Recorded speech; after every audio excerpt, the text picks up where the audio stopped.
This is a Sandy Boy Productions podcast.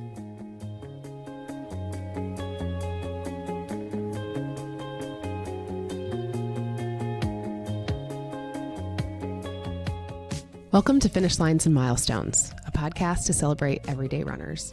I'm your host, Allie Bretnacher, and if you run, you are a runner, and every runner has a story. So every Friday, I drop one of those stories here and hope to inspire you to your next finish line and milestone. This week, I am on episode 109. It's wild. And I have my first guest from Australia, down under. But before I tell you all about him, I wanted to talk about something so exciting that happened this week. So on Tuesday night, Athletic Annex, our local run specialty store, hosted Jenny Simpson. Yeah, that Jenny Simpson, the Olympian, world champion. If you don't know who Jenny is, which I was not super familiar with her career before this, go listen to the Allie on the Run episode, the most recent one that has Jenny. It was great. And it talks all about Jenny's experience having her last professional race at New York City last year, and then immediately going and running 7 marathons in 7 days on 7 continents for the Great World Race. So that story was wild. Anyway, now her and her husband Jason are running in every state around the United States.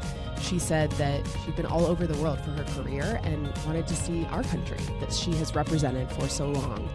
And so Indiana was, I think, 20-something on their list of states to visit. And on Tuesday, they were at Athletic Annex with their camper, which is not a huge Winnebago type situation. It's like a little camper van kind of thing. They had both of their dogs there. And we got to meet her, chat with her and her husband, Jason, and then go on a 30-minute run together. There were probably about 50 of us, I would say, in the community. I ran with my friend Christy D, who works for Athletic Annex and is a running coach. And I did my best to be respectful and try not to hog Jenny because I could have asked her a million questions, you know me. And I was so grateful to Larry Koblenz, who works for Annex. When we were running next to her, he lobbed up a question for me. He's like, "What's your next race, Allie?" And so I got to talk to Jenny about running Marine Corps for Ainsley's Angels. And I was so thrilled to be able to plug that to her because, wow, how cool would it be to have her do that someday for Ainsley's Angels or another organization that's similar. Anyway, she asked such thoughtful questions. She was so kind. I feel like I could be friends with her in real life. And her husband was so cool too. And no, I did not recommend that he should watch the Fox Hollow Farm serial killer documentary. That would have been weird. Yeah, I did that. I couldn't help it. I just said, you guys got to go run by this house. You got to watch this documentary while you're here. And they are actually in town through the race this weekend, and we'll get a chance to go to the Speedway, which is so cool. I'm glad that they get that very quintessential experience in our city of Indianapolis, which, if you are new to this and listening from Australia, is where I live. So I live in Indianapolis, Indiana. It is about 3 hours drive south of Chicago and about a 1 hour flight. So we're in the Midwest. And it was funny when Jenny was talking about her Great World Race. Her favorite race was Perth, Australia. And she had talked about how beautiful it was. And so it's just kind of funny talking to her about that and then listening back to the conversation I had with my guest this week, Joey Twidale, and how he lives there. He lives in a city called Cairnes, which is in North Queensland. I've actually been there, which is kind of wild because I actually found Joey through Instagram, had no idea he was based in Australia at first. He has a company called Wippet, and he sent some hats to Amy Haas, who is Race Across the States on Instagram, Amy Haas. So he sent her and her husband some hats, and she posted about it and was wearing them for her ultra marathon this year. And I thought they were super cute. The design was very eye-catching, and so I just went down a rabbit hole, looked into it. And funny enough, I actually reached out and asked if they wanted to sponsor this podcast and, join up with the Sandy Boy Productions network and have, an opportunity, not knowing that it's literally like Joey and his wife and a couple other people he works with building this company that launched last year. So it was funny. He was like, "Yeah, of course I'll be on your podcast." And I was like, "Oh, that's not what I meant." But I went on his website and I saw his story, a little glimpse into his story, and was like, "Oh yeah, for sure. Let's talk about this." I loved hearing about how he's building this business, how he got into running, how he was diagnosed at age 22 with a very rare chronic leukemia, which was really interesting to talk about. He just ran a 50K the weekend before that we recorded this, and it was right before Easter when he was on a break from teaching, which is what he does for his day job. So all around, he was really a wonderful person, great to talk to. As part of his business, they're right off the bat giving back 5% to the community, and I just really want to support him and his brand. I actually bought some socks that I'm wearing that you cannot see and a hat for myself, and they are getting ready to launch shirts if they have not been launched already. So make sure you check them out, follow along on his journey, and I can't wait for you to meet Joey. But first, this episode is brought to you by Previnex. Previnex has clinically effective supplements that promote longevity, performance, and everyday health. And as you are listening to this, at least, in the United States, they are US only. So Australians, everyone else, just tune out for a second. But I'm sure they'll ship to you eventually. There is a Memorial Day sale going on for Previnex. I personally use their gut and greens for my green. I use their muscle health powder post-workout. I use several of their other supplements. And my daughter, Sydney, Australia, get it? Sydney and I are obsessed with making smoothies with their Neurify Plus protein powder. So I'm about to post a video about that with the recipe of our favorite very, very good smoothie. And you can find me on Instagram, Allie, A-L-L-Y-T Brett, B-R-E-T-T, Allie T Brett _runs. So it's Allie T Brett runs. Find me on Instagram. I will be sharing more about that, but they only do sales 4 times a year. And so this Memorial Day weekend, they are offering 15% off every single order. And I really just love how it's made me feel really the natural energy is the big piece of what I was looking for when I started working with them. And I just feel like using all their products, I'm recovering better. I am not as tired. I have that natural energy. So if you're considering focusing more on your health, that's what Previnex does. They focus on creating health. So check them out, Previnex.com. That's Previnex.com. Again, that sale will run through Monday, Memorial Day, for the weekend. You can also, outside of the sale, if you miss it, use Allie, A-L-L-Y 15 if you're listening to this after the holiday. Don't miss out. Okay, now on to the episode. Enjoy this conversation with Joey Twidale. Hi, Joey. Welcome. Hey, thanks for having me. Of course. Thank you for getting up at 5 a.m. to talk to me.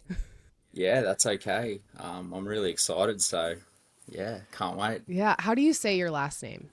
Twidale. Twidale. And do Yeah. you go mostly by Joe or Joey? It used to be more Joe, but I probably get Joey more often now. So yeah, it really doesn't bother me, to be honest. Okay. I feel like as an Australian, Joey is funny to me because of kangaroos. But do Yeah. people get is that a thing for you? Do people? I don't think so. I think because we're around like kangaroos and joeys and things so frequently, people don't really think of that. And to be honest, it's probably the first time I've ever actually made that connection, to be No, honest. get out of Yeah. here. It's like one of the Yeah, the first things first I time. thought of. I was like, oh, he's Australian and Yeah. he goes by Joey. That's Yeah. hilarious. Yeah. There you go. I've never thought of that. That's funny. Oh, man. Well, I found you through your company, Wippet, through Amy Haas. I'm Race Across the Yes. States. I think that's her Instagram. But I saw Yeah. her share about your brand and I was like, what is this beautiful brand that I've never seen before? And that's how I tracked you down. Yeah, thank you. Yeah, Yeah. so I reached out to Amy and just said, "Hey, I really like what you do." Even though we're still a startup, so we're really trying to target the Australian market, but I thought, yeah, I'll send some over and she really liked them. So, yeah, Yeah, the rest is history. She wore some and yeah, she's loved it. So, that's good. I'm so glad. Yeah, I saw she wore them. Did she wear one in her Ultra that she just did, her first Ultra? yeah, I believe her husband and Amy wore one of the hats in the Ultra, so it was a really nice thing to see. Particularly like we only launched in December, so it's nice to kind of have people, particularly someone that's so educated in the sport of running, Right. to really like the product and like what we did. So yeah, it was nice. So cool. Well, she's going to be on this podcast at some point this year. I can't remember when we're recording, but I'm so excited to meet her. I've been following her on Instagram for quite a while, and I also love what she does. So Yeah, she seems fantastic. She's such a lovely person, and she was really nice to deal with. So yeah, I speak really highly of Amy. It was a really good experience. So yeah, well, I want to hear all about your business at some point. But first of all, I want to congratulate you on your 50 miler that you just did. When was that? So that was last weekend. Yeah, So holy shit. yeah, about 10 days ago now. So yeah, it was a really good experience, and yeah, it was something I'd never done before. So yeah, I loved it. I was a little bit anxious going into it. I had a few setbacks and a few injuries, and I thought, oh, I don't know how this will go. But yeah, it was great. Would you believe me if I told you I've been to Cairns, Australia? Really, Yeah. And I saw, I and would I would believe you. yeah, I have. And I had to look up what year it was because I was like, I have no idea when that was. It was 2006. So, Wow. like, nearly 20 years ago, my dad, my middle sister, and I went to Thailand and Australia. And my dad used to do some business in Australia. So we went to Sydney, and then we went to Cairns to scuba dive, which was like Yeah, in the Great Barrier Reef. I mean, no big deal, just in the Great Barrier Reef. It was the coolest thing ever. So, yeah. Yeah, we're really lucky. We actually moved up to near Cairns only 6 months ago, so Oh, it's a really wow. beautiful. Yeah, so there's also the Daintree here, which is a rainforest older than the Amazon, and so there's a lot of World Heritage listed sites up here. So it's just a beautiful place to live, particularly if you like being outdoors and experiencing nature. So Yeah. yeah, we're really lucky. Oh, that's so cool. So do you scuba dive? Have you gone scuba diving? I just assume that I like don't I'm like, scuba well, dive. Australians I must know. because they have the Great Barrier Reef there. Yeah, so I don't actually scuba dive because you need like a ticket, but we have gone snorkeling and things. You've Mm. just got to be really careful because you need a boat to get out to the reef, and in certain parts there's still a lot of crocodiles and irukandji, which is like a deadly stinger, which Oh, yeah, if they sting you, it's like a jellyfish type thing. So they come in the summer, and there's a season where you can't swim. People do wear stinger suits, which is like a full body wetsuit. okay. Yeah, so it's beautiful, but often more than not, unless you go with a tour or a local that really knows the reef, it's pretty hard to get out there and experience it properly and Mm. safely. Yeah. Yeah, I didn't know about that. We saw I think a small shark, the only shark I've ever seen while scuba diving there. And I remember having to jump off a moving boat, which was pretty scary actually. At the time, I was what, like 16 or so. But really, really amazing. And I also want to say that for people who are like Cannes, they probably think of like the Cannes Film Festival and like how that's spelled like in Europe. But it's Cannes, Australia is spelled what? Cairns. So like That's Americans will correct. be like Cairns, like it's just hard to wrap my head around. But when we went there, we learned how to say it properly. So I was also pretty proud that I could say it the right way. So It's quite popular with tourists and backpackers, and it's more rural than our cities like Brisbane, Sydney, and Melbourne, mm, but it's still on the east coast, and because it's in far north Queensland, it's a pretty big destination because of the natural beauty and the experiences here. So, yeah, it's an awesome place to live. so because your race was there, are you close enough to where you ran parts of the course throughout your training, or what did that look like? Yeah, so for this run, I got my first ever coach who did up my training plans for me, which was just a game changer Mm. as far as just my ability to run and my preparation. And because he coaches lots of other runners, he held a run about a month before on the track. So on that day, we did 30 kilometers. But given it's so tropical up here, it rained the whole time. Mm. And then when I ran 10 days ago, I think we started at 5:30 in the morning and it was already 29 degrees and then 80% humidity. So, Oh my gosh. I'm gonna like Google yeah. what 29 Celsius. Oh yeah, what's the 80. Oh equivalent? my God. 84, almost, yeah, 84 degrees. Yeah. So That's then when I warm. finished it was 31 degrees, so I'm not sure what that Let's just translates to, but 30, 87, almost 88. Yeah, that is toasty. yeah, so 80% humidity. yeah, so Wow. everyone was just wet with sweat. But it was overcast, which was nice. Oh yeah. Instead of direct sunlight, I find that's always a challenge to run in when it's just clear skies and really hot and sunny. Yeah. Yeah, I was gonna say, are you used to that kind of heat and humidity, or is that not something you would be running and training in usually? Is that unusually warm, or is that kind of how it is for this time of year? Yeah, so that's very normal. We are coming out of wet season though, so wet season's over the summer. Okay. which typically it won't get below 28 degrees, so the 80 degrees during night, just because it's so humid and hot. And then because of the rainforest, I think they get about 2 meters of rain over the summer period. So typically hot and humid through the day, and then it pours rain late afternoon into the night, and then just repeat that process for 3 months. So yeah. So what was the surface you run on? Like now I'm picturing you running in the rainforest, but is that an accurate depiction of like what the course was like, or could you kind of paint a picture?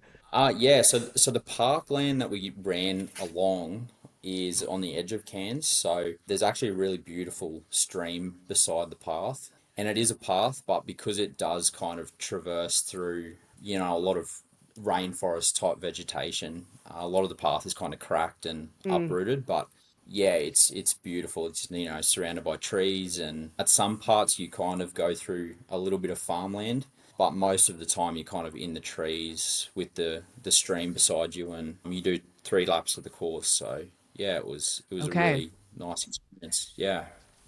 And so what was your crew like? Did your wife come out and help crew you? Was your coach there? Yeah, so it was actually my coach's event. So Smurf, who was my coach, it's called the Cairns Smurfs Cairns 50. Okay. So I pretty much, my wife is not much of a runner, and we had a Wippet stall actually set up at the event. So my wife actually had to man that while I ran. So she got there at about 7:30 the morning of the race. So I'd already finished 1 lap, and then she cheered me on for my second and third laps. But yeah, other than that, because all my friends and family are down south, so it was just my wife and I, and yeah, just got Wow. into it, and yeah, it was a really supportive community. So it makes the run so much more enjoyable. I think when everyone's so supportive, and which is pretty typical of the running community. I Right. think everywhere is it's a Yes. very supportive, positive community. So yeah, it was just a great experience. That's so cool. And was it 50 kilometers or 50 miles? 50 kilometers. Okay. So I misspoke earlier. Yeah, Sorry. I just think I can't no, keep that's all right. track. Everyone does all this crazy distance stuff. I'm a, lowly marathoner instead of, maybe someday a It's 50K, but whew. To be fair, I think I've only done one marathon before, and I don't think it was nearly as successful as this because I hadn't trained properly. So Right. maybe one day I'll do 50 miles. Yeah, maybe. Who knows? Now, I mean, Who geez. knows now? Yeah. It's the natural progression of things. People I talk to are just like, yeah, I did a marathon and then I did a 50K and a 50 miler and then a 100K and 100. People are nuts. I just can't fathom, really. Yeah. Yeah. At least the 50K, I can kind of wrap my head around having run 26.2. It's like 31, right? Somewhere around there in Yeah, terms of exactly. miles. And like, okay, maybe I could do that, but only if I train for it, to your point. It's amazing what the mind, I think, can do because, yeah, it was only 2 years ago that I was pretty happy to run 10 kilometers. And it just, like you said, it was just that natural progression. I think for now, though, because obviously training and everything has a huge impact on everyone else in your life as well because it takes up so much time. So, and kind of being so busy with work and that as well.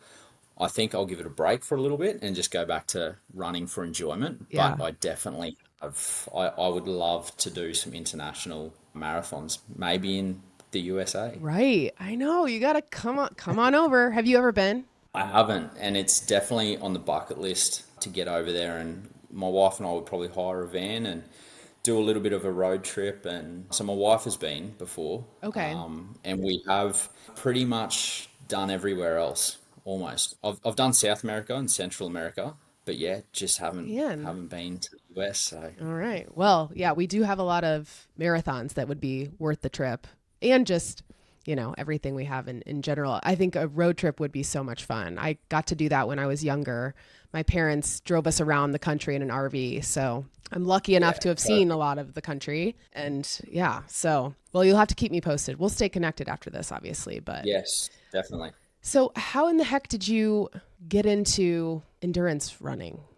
So it was never really planned, I think. As a young person, in my teenage years, even prior to that, I loved running. So my parents lived quite not really rural, but semi-rural. So we had a lot of empty roads to run. So I used to run them frequently, and then always ran through school, never competitively. I was always very just mediocre. I could run, but I was never like, a state representative or anything. Yeah. And then, yeah, I finished school, stopped running, enjoyed graduation and all the things that young adulthood bring.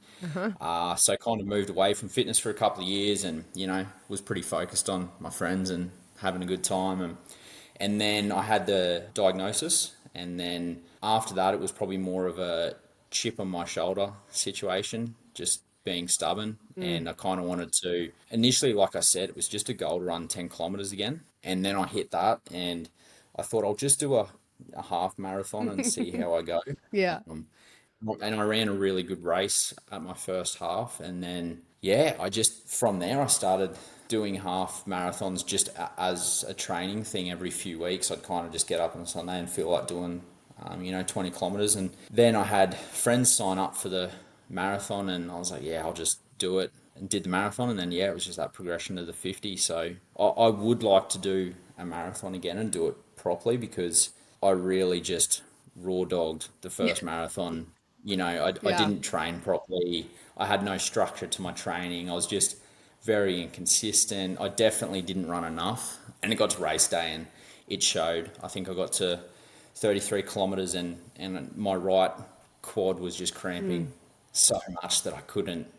I finished, but it was just not running, which I was pretty disappointed about. It was more of a hobble. Yeah. So, which is never fun. It kind of ruins experience a bit when you don't feel like, you feel you have more to give, and you're kind of hindered by an injury that's probably just due to lack of training, a lack of miles under the legs. So yeah, I definitely learned a lot, and it's probably why I didn't stuff the 50 up. So Yeah. yeah, it was good. Where did you do your first marathon, the marathon that you've done? So that was in Noosa on the Sunshine Coast. So Okay. another beautiful place. So it's on the coast it takes about an hour from Brisbane to get to the Sunshine Coast. Noosa is just a beautiful, beautiful place of the world. Crystal clear beaches and Oh, wow. a really, really nice kind of. It used to probably be more of a surfing community, but now property is worth millions and millions and millions of dollars, and it's a bit more bougie now. So, but it's still got like really nice surf club, and I have some friends that live around the Sunshine Coast area. So yeah, it was just a really nice experience, and my mum ran the half marathon. That's really cool. Yeah, and I had two brothers also. One did the marathon, one did the half, just off the back too. So yeah, it was a nice experience. It's nice to do that while you can. You just get up and run a half Yeah, marathon. Yeah. I know. So yeah, it was a nice experience. Did you say it was your mom's first half marathon? Yeah, that's right. So it was her first ever. It was actually all of my family's first at everything. So it was, yeah, my mum and my brother's first half, my other brother's first marathon as well. So, And your first marathon. That's so and fun. my first. Yeah. Yeah. Where is your dad in the mix? So he would love to do it. He's a very resilient, stubborn person himself, but his body just is in no physical shape to do it. Like he's got a really bad knee, which can blow up. Like he's fine walking, and he can walk like loves walking, but it's that more high impact type exercise where, yeah, he can't really do. So he was cheering, taking photos, Oh, giving everyone's personal aid station, and yeah, that's the yeah, so best. yeah, he was great. That's really cool. So are you one of three boys then in your family, or do you have any other siblings? I've got another brother, so one of four boys. Four Yeah, so boys. Wow. yeah, so the youngest one, he's quite a good footballer, so he was actually playing rugby that weekend, so he couldn't run, but he is a bit of a lunatic and quite athletic. He actually made a bet with a friend at work that he couldn't run a marathon in 2 weeks with no training. So he had been training for rugby, but it's a very different fitness. Most rugby players can't run marathons, but he woke up at 4:30 in Brisbane on a Sunday morning and ran it by himself. And his girlfriend was just driving 5 kilometers up the road and giving him a Powerade. So yeah, Wow. so that was pretty insane to see Oh, that yeah. old. What was the bet? What did he get? I'm not sure what he got from a friend, but I hope it was it, worth it it. It blew my, sounds crazy. yeah, Yeah, that's it was. wild. It Wow. really made my experience of the marathon really made me reflect and think, man, I've been prepping for this for like 3 months and Right. really battled. And he Yeah. just put, just a pair of old Asics on, not Mm-hmm. even running specific shoes, and off he went. Yeah. So, Gosh, it's annoying when people can do that, but that's yeah, pretty funny. some people, Yeah, some yeah. people. So, So, what do you fuel with? You mentioned Powerade. I'm just curious, like, what other brands are popular in Australia that you use to run? Gatorade. Gatorade. Okay. So, like, Yeah, Gatorade, Powerade. Typically, there was a really good, I think it was Pure Nutrition. Shout okay. out to them guys. At the Cairns 50, and they had a really good electrolyte that was really high in like sodium, like salt. Yeah. You could actually taste the salt, and normally that's probably quite an overwhelming taste, but it actually was quite refreshing and it sat really well. So I really enjoyed that, and I found it just really helped. Obviously with cramps and things. Yep. I always take, if it's a really long run by myself and there's no aid stations with water, I always take my Camelback and try and drink about 500 mils of water every, depends. If it's really hot and humid, every like 40 minutes. But Yeah. if it's, nice weather, maybe every hour. Yeah. And then gels. I only ever use gels if I'm going over that probably half marathon distance. Okay. Sometimes I might take one or two, but I know people that love eating lots of gels. Whereas typically on race day, I'll probably eat one every 40 minutes, 45 minutes. Yeah. But yeah, other than that, I just, always carb load. I love eating lots of rice and Mm-hmm. potatoes, like sweet potatoes and brown rice specifically. I'll eat a little bit of pasta and bread, but I find they're probably not as unprocessed. Mm-hmm. So try and get clean carbohydrates. And then if pre-race breakfast, I just have two bananas and just a piece of toast. There you go. Normally gets me Okay. through. I find that I don't get hungry during a race or anything. What about for your 50? What did you eat? So lunch before, the day before, I ate a huge burrito that, yeah, it was delicious too. Chicken, rice, and all the good Sounds stuff. And risky. then, yeah, well, I was thinking anything that's large and with a lot of rice, I'll eat. And my stomach really handles, I don't have a reactive stomach. That's good. Like I know some people get sick if they drink coffee or eat energy gels but I've never really had that issue. So I was kind of confident I was hoping I was confident in my stomach's ability to digest that food. And then the night before I had a pad thai, so Okay. a lot of rice noodles. Yeah. There wasn't a lot of like veggies or chicken in it. It was pretty much all rice noodle. Mm-hmm. But I didn't overdo that meal. It was reasonable, but it wasn't huge like the lunch was because I didn't want to wake up heavy. Right. Yeah, so it was fantastic. And then setting up the day before the Cairns 50, they had a kids family fun day Oh, that's where, cool. yeah, so kids get to run like a 1 kilometer track, Mm. and their parents can run with them. And so setting up for that, setting up our stall for that was it was way more humid than the actual race day. So we were just like dripping in sweat. So yeah, I think I drank probably a litre and a half of Gatorade and 4 litres of water Wow. in about a 5 hour window. Yeah, Wow. which was great at the time, and I was hydrated the next day. But then as soon as I got home to the hotel in aircon, I Yeah. needed to go to the toilet all the time. Right. Yeah. So I That's didn't really, yeah, didn't sleep much, but that's okay. that's all right. Yeah. So we kind of breezed over. You mentioned your diagnosis, and so Yeah, you were diagnosed with a rare form of leukemia, right? When you were 22. yeah, that's right. That's crazy. So how did you know something was wrong? So my friend and I had been to South America for 4 months, like just backpacking, and just to do your typical checks, like doctors before we left, were like make sure you come back and you get all your bloods and things, just to make sure you haven't brought anything back or you're Mm. not sick. So just went and got regular bloods just to do our checks and things. And I had graduated. The reason we went was like a graduation Mm. gift to ourselves. And after we got back, I moved back in with my parents and was just pretty much looking for work. And the doctors called and said, "Oh, you're gonna have to come in. Like, we just want to do secondary tests." And then yeah, they called me that night after the tests, which is not that typical. Normally they wait. It's like a week. Mm-hmm. They said, "Look, we're gonna have to come in. Make sure you bring a bag." So my mum and I drove in, and then yeah, the rest is kind of history. So they took me into the more of a city hospital, and this was the 23rd of December, so 2 days before Christmas. So Oh, like we had all these Christmas plans and stuff, which fortunately still went ahead. So they basically kept me in that day and did a number of tests and things, just really kind of superficial tests, I guess, none of the proper. And they're like, "Look, it's pretty much guaranteed you've got this leukemia, but go home over Chrissy, enjoy Christmas, and then you can come back and we'll do all the secondary testing and things like that." So yeah, and now it's been, is it 7 years, 8 7 years years. this year? Which just, oh no, sorry, it's been 9 years this year. No way. Okay. Yeah, Which makes yeah. you So it's 31. 2016. Okay. Yeah, Yeah. yeah. So it's Wow. 2016. So yeah, time flies. So Geez, one of my best friends from college went to the dentist and found cancer in her jaw. It's just like out of the blue, right? yeah, Like you were just not expecting it. Like I yeah, just can't imagine, especially as such a like you're 22. That's really hard yeah, to go through that, especially at the holidays. I'm so sorry. yeah. Yeah. No, that's fine.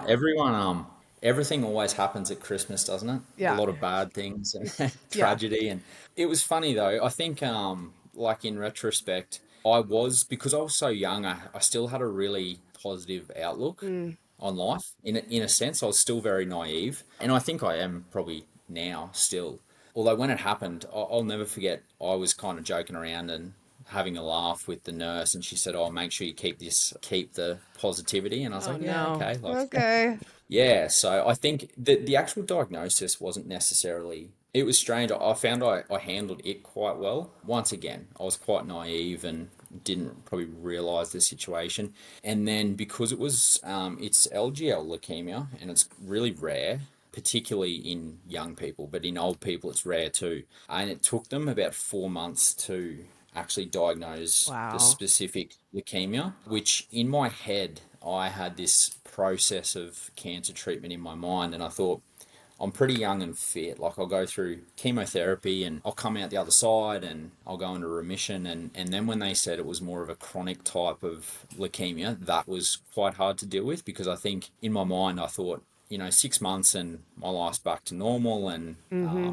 but when they said it's chronic and we're basically going to be swimming through uncharted waters with your treatment and things, and this could just be very long term, that was quite devastating because I thought, well, now this is something that I have to deal with for a long time instead of Mm-hmm. just 6 months or 2 years or whatever's probably expected when you Mm-hmm. get diagnosed Mm-hmm. with cancer. Yeah, it was an interesting situation. Yeah, chronic. I guess I'm fortunate enough not to know anything about that there's like a chronic type of leukemia. And so then how do you treat that initially? And then what does that look like now for you? Do you still do anything or? Yeah, so I was really fortunate in one regard. There's two strains. One of the strains is really aggressive. One is really slow moving. Mm, So slow moving that essentially the goal from my specialist is to keep my immune system up. So one of the key indicators that I had the leukemia was really low white blood cells. My neutrophils were like pretty much non-existent. So I trialed two different medications. So all my former medications are oral. So mm, the idea is I can take the oral medication at a lower dosage to typical chemotherapy, which means I don't get as many of the symptoms, I don't get as sick, but it still controls the cancer essentially. wow. Whereas if I did normal chemotherapy, I would get all of the symptoms. So all the negative effects really impact my life without any cure. So it would be defeating the purpose essentially. So yeah, I trialed two oral chemotherapy drugs. One of them really kind of messed with me physically. Mm, One of them really kind of messed with me mentally, really affected mm. my emotional state and my regulation and things like that. So we got onto the third one, which I'm on now, and I've been on it for 7 years. Wow. So yeah, so I take that morning and night. and I still have specialist appointments every 3 months, which they do all my bloods, check all my lymph nodes, and just check for any lumps and things. And yeah, just base my medication changes on that. I did about a year ago have my medication reduced, which was like a really big milestone, and I was really stoked. And then I noticed I was like losing hair, patches of hair, Mm. and I'd actually got like it's not alopecia, but it's a similar kind of hair loss disease, which is triggered by, your immune system and stress and things. So one of the main medications to treat that was the chemo drug I was already on. So then they Oh, had to increase the dosage back to where it was. So yeah, yeah. so it's just one of those things. Like my specialists also are kind of figuring it out as we go. So, I see pathologists and oncologists, dermatologists, just depends on my symptoms and things. But yeah, at the moment, like my body's so used to, I guess, the toxicity from the drugs that it doesn't really have any kind of impact on my life at the moment. I'm really fortunate. So Yeah. yeah, it's Wow. Wild. At what point in this journey did you meet your wife? Have you known her for that whole time, or did you meet her after your diagnosis? Yeah, so Toowoomba, where we're from, is, it's got about 250,000 people. So it's not huge, but it's not tiny Yeah. either.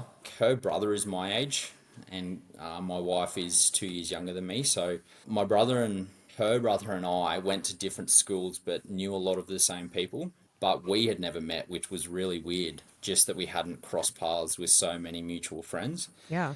And my friends organised the Curveball Black Tie charity event for me the year after I was diagnosed.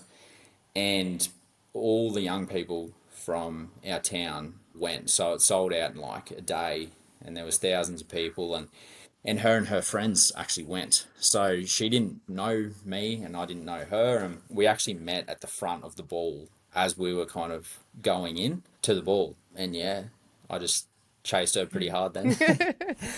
Yeah, and she's always been really good with it, and obviously we've had those conversations about what that looks like for her and everything, and she's just taken it in a stride, and yeah, so Wow. That's so cool. You met at the curveball. Will you tell people a little bit more about what that is? yeah, so I was diagnosed in 2016, and I've got an amazing group of friends, really beautiful people.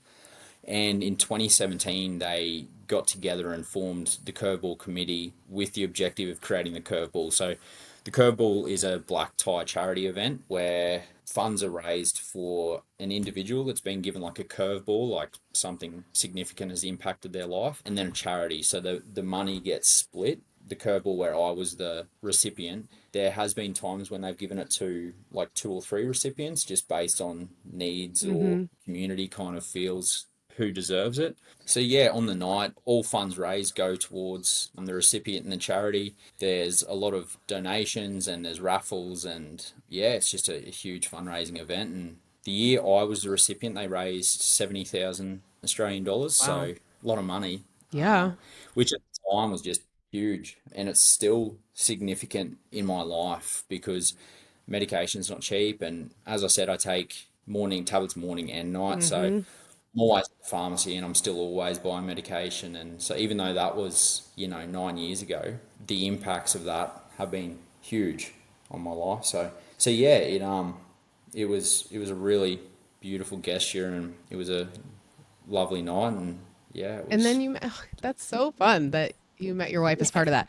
And so is Curveball like an organization that exists in Australia everywhere? And like, so people almost like, have you heard of GoFundMe in the United Yes, States? yeah, Like, yeah. is it kind of like that, but it's event based?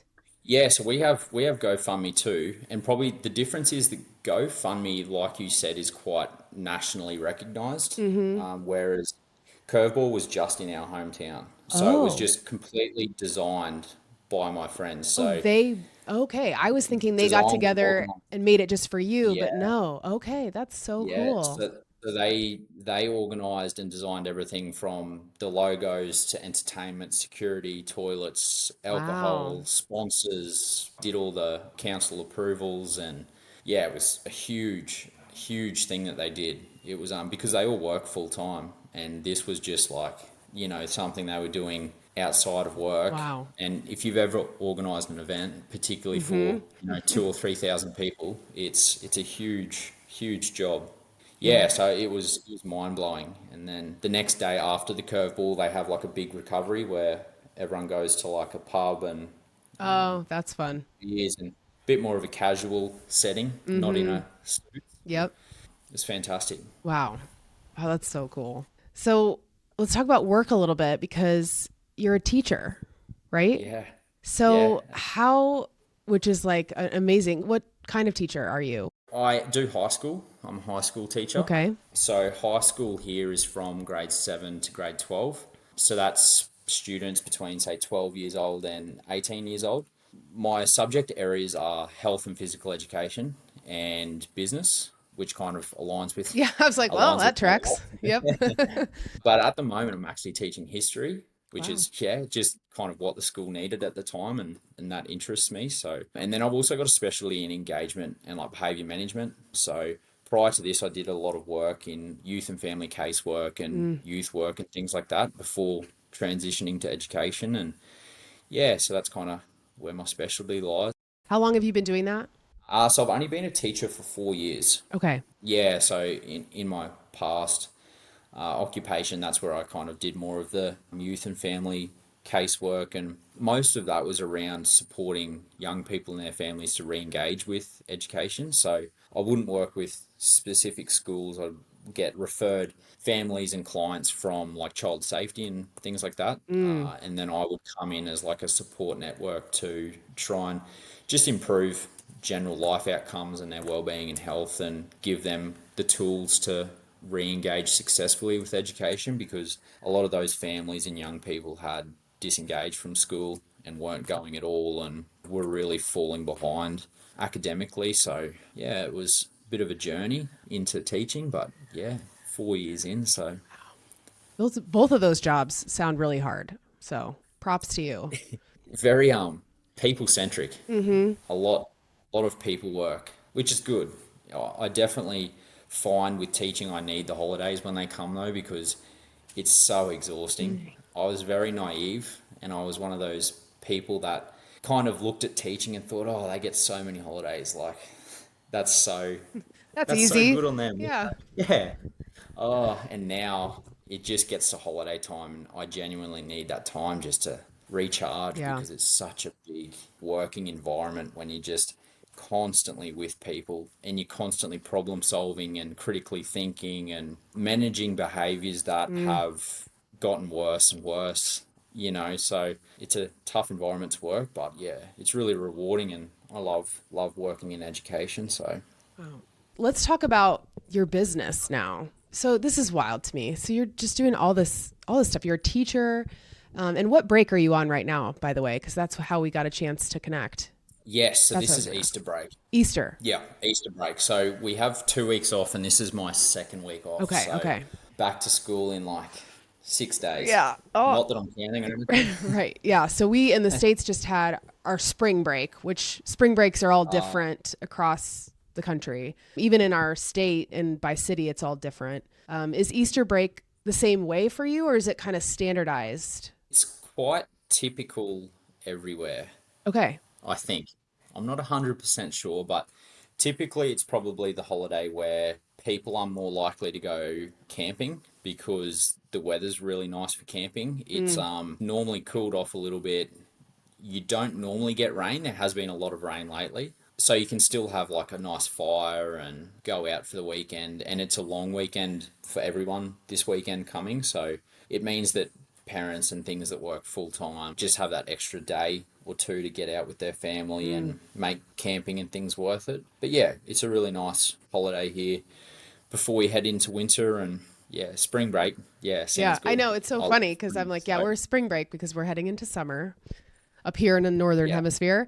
of course. So, okay, so back to Wippet. So you started a business, and tell us maybe a little bit about the business too as part of the story, but how the heck did this idea start? Yeah, so Wippet, my undergrad was in business management Okay. before I moved into education. And I don't think business interested me too much. It was probably more the entrepreneur side of business. And I always kept large lists of ideas and innovations and things that I would love to start. And over the years, nothing's really been feasible. So I've never really acted on anything.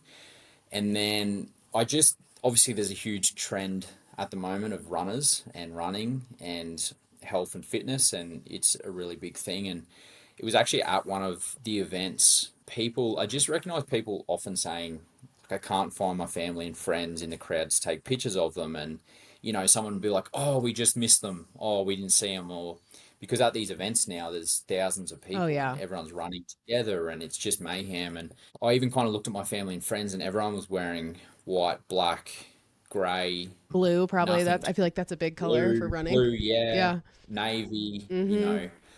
there was an occasional peach or orange, which was kind of quite standoutish. Mm-hmm. So I thought, why not make kind of a brand that represents. Firstly, I wanted to represent the everyday runner, so people that are just running for the fun of it. And I don't think like there are so many elite runners out there and elite athletes, and what they do is amazing. But I wanted to create a brand that kind of everyone could wear. And we have park runs here, which is kind of a nationally recognized run on a Saturday morning in a lot of towns and cities where people will meet in one of the major parks and run. And that was kind of the target market I was looking at. Mm. That and kind of just your weekday run club. So yeah, we created a product line of really high quality running apparel, but it's really fun and colorful and bright. So I just wanted to represent the fun and happiness of running and what it means to me through visual based apparel. And we have the caps and socks at the moment, and then the shirts will hopefully be released at the end of this month. Just got it. They're on the way. They're on the ships. They're So on the ship. yeah, yeah. So really hoping they get here, and the rest is kind of history. And We launched in December, and it's been a lot of ups, lots of downs. So yeah, it's just it's hard. definitely, I think, particularly with the influence of social media and things, everything looks really easy and simple Mm-hmm. these days. But until you're on the ground doing a lot of this stuff, yeah, it's quite a lot to navigate. I'm sure as you know yourself. Yeah, yeah. And so where are you getting your shirts from? Where are they made? So they're made in China. Okay.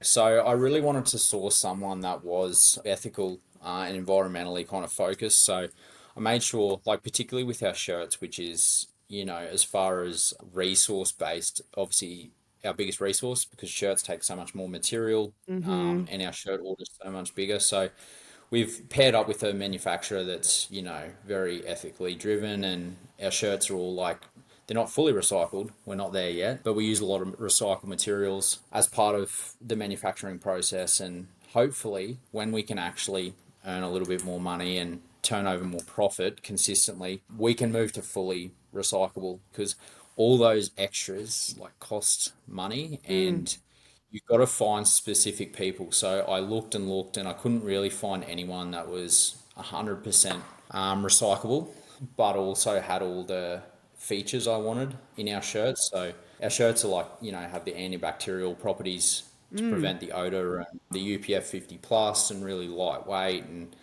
so it was just really hard kind of getting those features matched with a manufacturer that could also do 100% recycling. So our shirts are a little bit recycled material, and hopefully we eventually make that transition. So That's really cool. How do you design? Are you the designer? Do you design the patterns, the colors? yeah, so I do a lot of the patterns and colors. My wife also has input. My wife and I are very different people though, so it's good to get another view. Mm-hmm. She's quite introverted and doesn't really like running, so it's a nice perspective, I Yeah. guess. She's not obviously not my target market, but she's got a really good eye for design, so she's really good to ask. I worked with a Welsh girl living in Brisbane actually, Emily Freelance Designs. She was Wow. fantastic. She helped me do up all my tech packs for the caps and the shirts and the socks. And then I negotiated with lots and lots of manufacturers to try and find a good fit for what Wippet represented. And yeah, the rest is the less. So Is becoming history. yeah. How the heck do you find a manufacturer? I feel like that's such an interesting thing. Like Google, I mean, is that where you start, or do you have people that know people that connect you, or how did you find your manufacturer?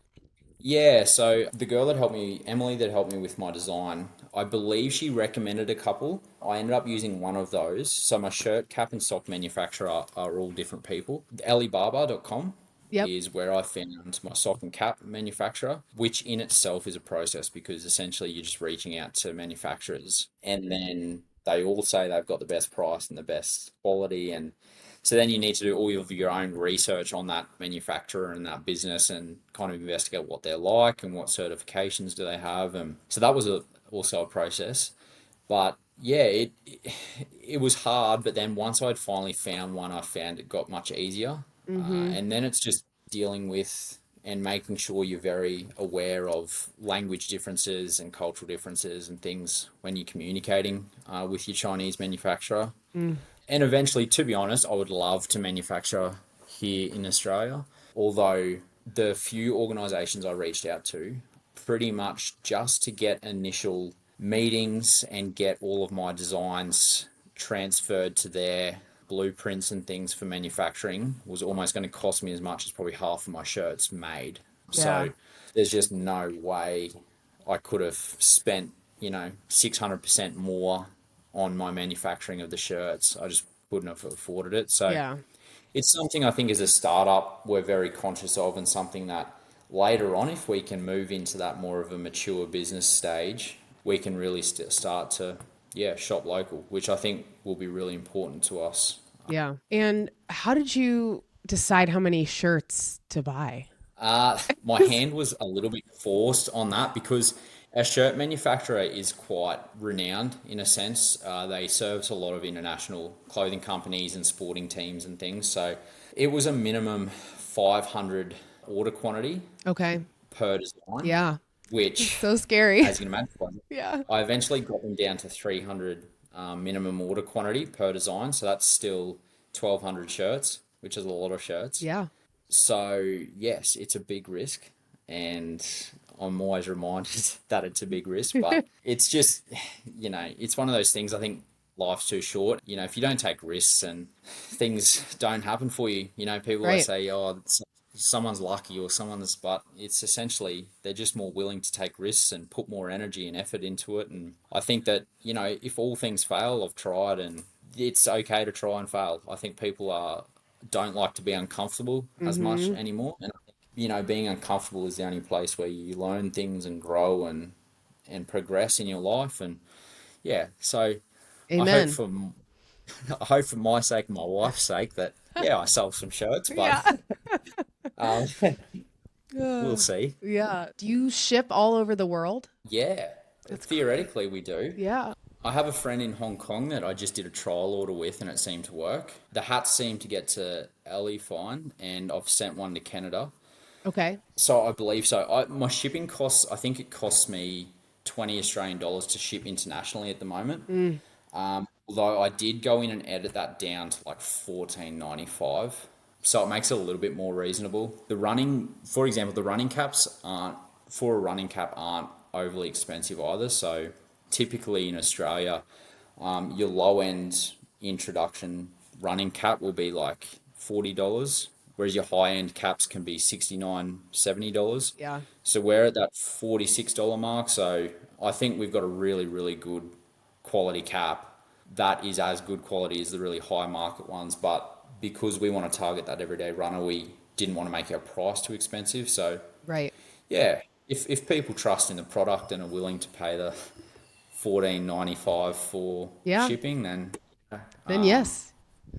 yeah, then yes. So yeah, obviously at the moment, just trying to build the market in Australia, and if we build it organically, in America and Canada and Europe, then that's Then great. fantastic. So yeah, it's Yeah. How did you come up with the logo and the name?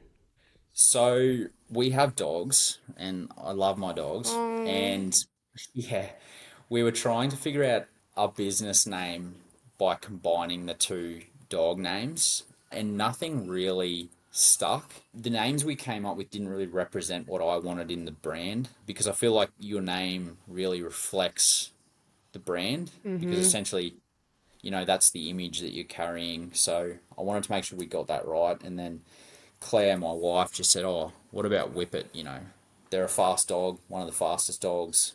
It's got a really nice ring to it. It's easy to say." And then I just tried to modify the Wippet name. So I had a couple of different versions, but yeah, Wippet without the H, WI, double PET kind of came out on tops, and I knew that I wanted the slogan to be kind of happy running, and that's what I wanted Wippet to be known as. So yeah, I essentially did up some mock logos of the W for Wippet with a smiley face underneath Yeah. it.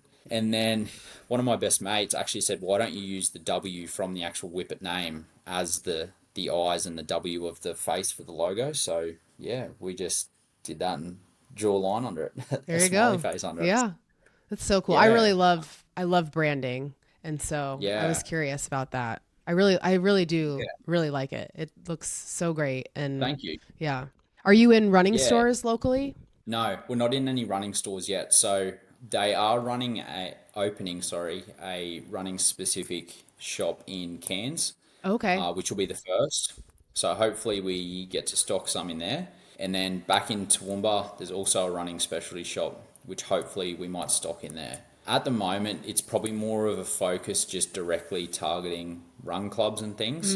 Trying to build up just a social media presence and yeah, just, reach our community. We really want to build a community, not just customers and stuff. And in the future, we'd love to, yeah, I've got a lot of plans, but Right.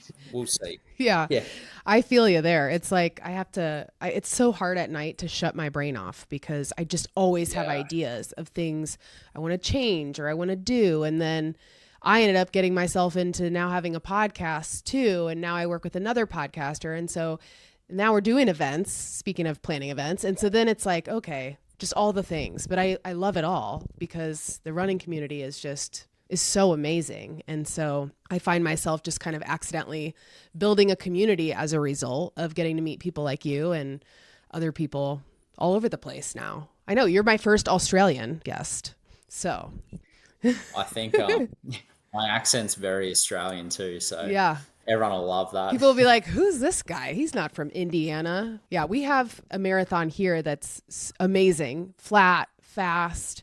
But I think the major races here, like Chicago would be such a good one for you. New York is iconic, obviously. Do you have any bucket list races that you would target to get you over here as you think about that? I am definitely building a list. I think New York, definitely. I Hmm. think just the city itself, even not being American and never have been visited, I think New York has such a cultural significance Hmm. to anyone in the Western world. It's in so many movies, it's in so many TV shows, it's spoken about frequently. And I think that would be, I love running for the reflection and the view. So, what a better way to take in one of the most renowned cities in the world than on foot, you know what I mean? Yeah. Like, And through all the boroughs, it is yeah, absolutely amazing. Amazing. that's it. Yeah. Just being in it, I think you can drive around a city, but it's very different to running around a city. Hmm. Just, a much different feel for the place, I think. And then Tokyo in Japan definitely would be up there. Yeah, I think just trying to do a marathon in each continent would be pretty epic. Hmm. Yeah, I have We'll a see. previous guest of this podcast who just did her Antarctica race, and that was her last Wow. continent. And I was just like, wow, it's so crazy.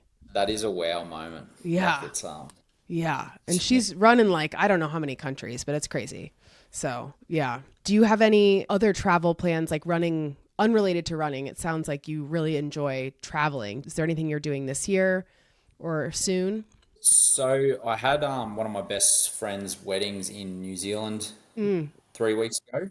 And then July last year, I had one of my other really good friends get married in Saint Tropez in France. Jeez. So Yeah. yeah, so we've traveled quite a lot in the last 12 months with weddings. We are thinking this year we might try and just leave it for a little bit. Although because we are in Cairns, Indonesia and Japan really aren't that far from Yeah. us. So we might do Japan for 10 days at some point or I would love to. So Torres Strait Islands are up the top of Australia. So Okay. our Indigenous peoples here there's two groups. So there's Aboriginal and there's Torres Strait Islander. So the Torres Strait Islands are really hard to get to because they're right up the tip of us, right up the top of Australia, and because they're all island groups, there's no like major flights there or anything. So you Mm. pretty much have to fly from Cairns to a town up the top of Australia, and then you can ferry across or get like a Wow. small little, I don't know, three-person plane or whatever, and land on one of the islands, which is pretty much just has a runway. So the school I'm at now is mainly a boarding school, and most of our students are Torres Strait Islander or Aboriginal Really? young people from communities and things. Yeah, so I would love to get up to the Torres Strait and see a lot of my kids' families and really immerse myself in the Torres Strait culture. And yeah, they're just such beautiful people. So that is something I would love to do while I'm up in far north Queensland, but Mm. we'll see. Yeah. So there's a few there, a Yeah. few possible. But what Yeah. about you? Would you ever come back to Oh my gosh, I Australia? hope so. My oldest daughter is named Sydney, and Oh wow. so I've been to Sydney. Like I said, I was there, a couple decades ago. My husband went for work before we got pregnant, and so it just ended up on a list, the name Sydney, and we both liked it, and so it just was kind of like, oh, all right, well, I guess that's her name, and so I want to take her there, and I want to go back because it's been too long. And I would also love to run the Sydney Marathon because that would be incredible to do Yes. that while over there. Yeah, this year, I have a wedding on the other side of the country in Seattle, Washington, which is a beautiful part of the country. But yeah, I'm already dreaming about, maybe we just got a direct flight from where I'm from, Indianapolis to Dublin, Ireland, which for us is a big deal because we don't have many direct flights to get us somewhere like internationally. So I'm trying to think about that for maybe fall break or something. We'll see. But, after the pandemic for us, like all I want to do is travel, but our kids are still pretty young. So we're finally getting to the point where my youngest, I have two girls. One is almost 8, one is almost 4. And so we can drag them around a little easier because they're more Yeah, self-sufficient, yeah. and they can watch something on their iPad. But yeah, I would That's love to exciting. do an international race someday. I've never done an international race or marathon. And so that would be fun. I just want to pick places that I want to see and then just go run a race Yes. there. So like you You said, could you could do the whole east coast of Australia and you could do Melbourne, Sydney, Brisbane and Cairns Marathon yeah. all in the one season. Oh my God. I can't even imagine trying to do that. I've tried to do 2 marathons in a year, like back to back one time, and it did not go well. But, Oh, that was a long time ago. And before I started using a coach, which, like you said, yes. makes a lot of difference. Oh, huge amount of difference, regardless of how much I guess you think you know or how much you've run before. It's just really good to have someone else that structures everything. Yeah. And it definitely holds you more accountable. Agreed. Absolutely. And I used to think, I had done a ton of half marathons. So, I thought I know exactly what I'm doing. I'm fine. But I was doing it all wrong. Like every run, I would just go run as fast as I could for whatever mileage I was planning to do. And I Yeah, realized very quickly in using a coach that was very wrong. You're not supposed to do that. So, yeah. it does. It keeps training interesting too, Mm-hmm. I think. Mm-hmm. Yeah. Mixing it up Right. with different interval stuff and speed work and long Agreed. distance and not the same thing over and over and yeah, because that gets Yeah. boring. Yeah, it really does. Absolutely. Well, man, I've really enjoyed the opportunity to get to know you, Joey. This has been so fun. You're so impressive. Gosh, just Thanks. great human. And Thank when you. we talked about Wippet too, we didn't really talk about like the mission side of things. So you've obviously talked a little bit Yes. about how you would love to have recycled fabric and, be supportive of the environment. But what else are your values as a company and brand as you look to continue to grow? Yeah, so I guess our overarching mission is just to empower the everyday runner to find their happiness and community through running. I think that's our main kind of mission. And our values kind of revolve around that. So have fun, find your fulfillment, community focused, and be kind. I think that's Mm-hmm. like our 4 kind of focus areas, 4 values.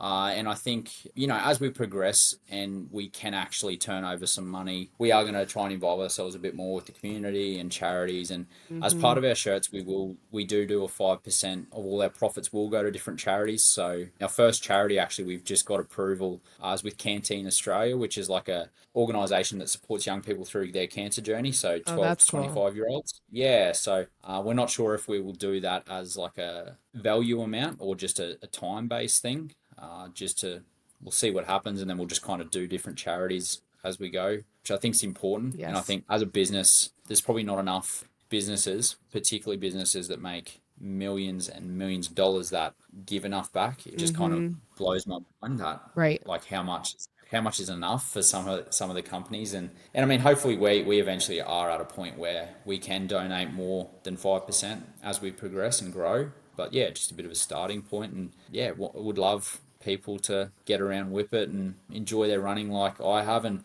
it's given me so much. It's given me, running for me is so much about the well-being and mental health and freedom and experiences and community and like meeting great people like yourself. You give me the very positive running energy, I guess. Does that answer the question? It Kind does. of. Yeah. No, I remember looking on your website and seeing that 5%. And I just thought that it's really amazing to do that kind of from the outset of your business. Like you said, you're taking a big risk, but you still want to make sure that you're kind of putting your stake in the ground that, hey, you're going to support the community from the get-go versus when you can, which obviously when you grow, you can do more. But I really think that's cool. Thank you. Yeah. Yeah, it's one of those things. I think strategically we just really want to help from the get go, and it just kind of it keeps the business accountable too, and it means that when we actually make some more profit, and it's not all just going to business things, that we will increase that percentage amount and we will continue to donate and to give to charities and things, because yeah, it is important. It's important to support your community and support people around you. And in a day and age, I think, where people are probably less connected than ever on a face-to-face basis and on a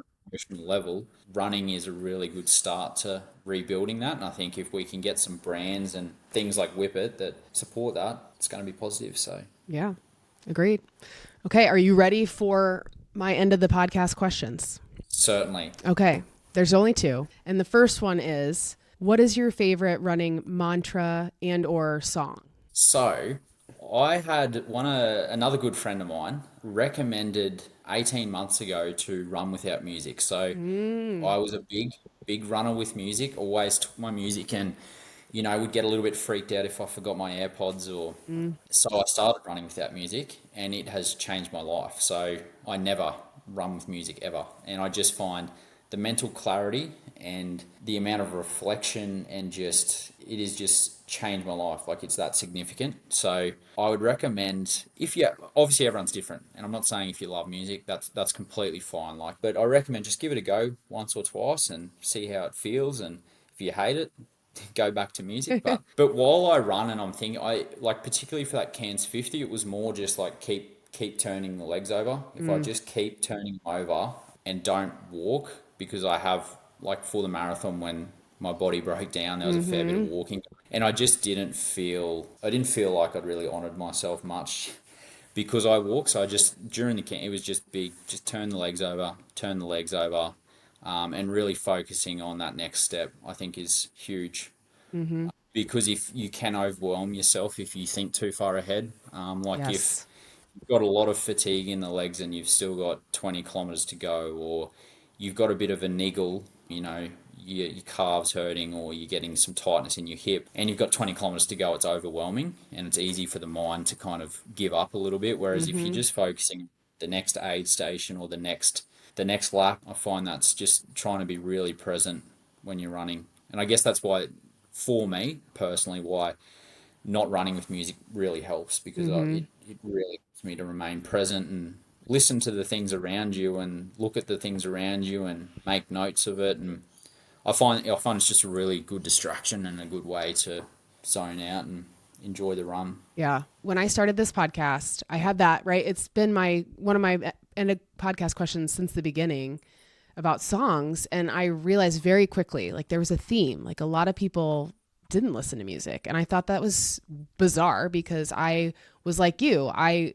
would get so anxious about making my playlist and having my music. But now, like, as I've met more people who don't, I've tried it. And I ran last year my first full marathon without music. And it was Nice. like, it was so different. And I found I didn't miss it either. You don't need it as much as you think that you do. I do like listening to podcasts or audiobooks when I run. It's just a way for me to consume more content because there's just not enough time. But I find that the music now, like I don't rely on it anymore either. So for anybody listening, hello, we both, you and I both felt the same way where we like have to have it. But now it's like, just give it a shot. It's not so bad. It seems like it's going to be so hard, but it's just really not. And that's all you can do is try it. If you don't like it, go back to music. Yeah. My transition was almost, I was all music. Then with the marathon, I ran with my headphones in my pocket and tried putting music in, but I was too far gone to enjoy it. Yeah. And then I transitioned to full no music, and it was huge. So yeah, I like it. And then next finish line or milestone. For me, I think I really want to run a sub 3.5 hour marathon. It's probably my goal. There's no part of me that wants to run a sub 3 hour. That's just too much for me. Yeah. So I think running a 3:30 marathon would be awesome. And I think when I train properly again, I think I should be able to do that hopefully quite reasonably easy. But in saying that, I don't think that will be for a little bit now. I think now that I've done the Cairnes 50, I think I'll just enjoy my running and doing it for the physical and mental sides of it. And then possibly next year, give the 3:30 marathon a go. So we'll see. I really like that you're taking a breather after. I feel like, especially, I don't know, if you think about social media, everybody's just like, go, go, go. Like how many, like people are doing all these crazy races back to back to back. And what I found, especially being so immersed in the running space, is that I don't ever want to lose my love of running or burn out, right? Like if you're just chasing times all the time, it gets exhausting both mentally and physically. And so, I've really tried to be better about that as well. And last year I PR'd my marathon. The year before that I PR'd my half marathon. Nice. And so now I'm like, thank you so much. And this is the year of fun. And then perhaps next year will be, I'm almost 40. So I will be 40 in a couple years. And that's when I want to qualify for the Boston Marathon. That is kind of my goal that's lingering out there. So, which would be running around 3:35, I think, for me. So that's so exciting. Scary. Yeah. So much fun. You'll get there. Yeah, if I want to, I will. Exactly right. And I think that's you get a lot of mental clarity once you realize you can do a lot more than you think you can do through running. Yeah. And like you said, I think doing back-to-back events, it's quite impactful on everyone around you too, because I get home from work late-ish and then I won't have to go for a 2-hour run. And so it's also, trying to get balance in life, and running's awesome and I love running, but there are other things as well. And if you're someone that I think doesn't love running and you only want to run once a week, that's also fine. It's just whatever you're if you run, you're a runner. That's what I say. That's what everyone right. needs to hear. So, and what's so funny, Joey, is that every time I end this podcast I say happy running. Did you know that? No, I didn't. Swear, since the very beginning. That's subtle. Yeah. There you go. So it's just kind of funny that all is intertwined somehow. Isn't it? Yeah. Yeah. And I guess I think it's probably quite a common term for runners to say, because that's the only reason I put it on the back of the caps was because people used to say, oh, happy running or run happy or whatever. Yeah. Because Brooks shoes, right? They're run happy. And then, ever since I started my small business, Athlete Bouquets, I do a handwritten note in every order still. And I write happy running at the end. That's awesome. So I love that so much. There must be something in the name, hey? Yeah, so, well, thank you so much for spending this time with me bright and early in your morning. Do you have a run slated today? Are you going to go run? I think I'm going to go to the gym and do a bit of a legs session. Okay. I did a bit of a hike yesterday. So my wife and I are going to the coast on the next couple of days. So I thought I'll go for a beautiful run along the white beaches with trees, Oh, it sounds great. It sounds so fun. Yeah. Well, enjoy Thanks so that. much for having me. Yeah, absolutely. And thank you to everybody who listened. Yeah, you've been a pleasure to talk to. It's been really nice. So thank you. Hopefully stay in touch. Likewise. Yeah, absolutely. And happy running. Yay. You too. Yeah, happy running. Yeah. All right. Take care, Joey. Talk soon. Thank you. See ya. Bye. If you enjoyed this episode of Finish Lines and Milestones from Sandy Boy Productions, please share it with a friend, rate it on Apple or Spotify, follow along, subscribe, all of the things. It will really help, and I would love and appreciate your ongoing support of this show. And thank you again to Previnex for sponsoring this episode. If we're not friends on Instagram yet, you can find me at Allie, ALOYT Brett, Allie T Brett, BRETT_runs. That's Allie T Brett runs. And I will talk to you again next week. Thank you.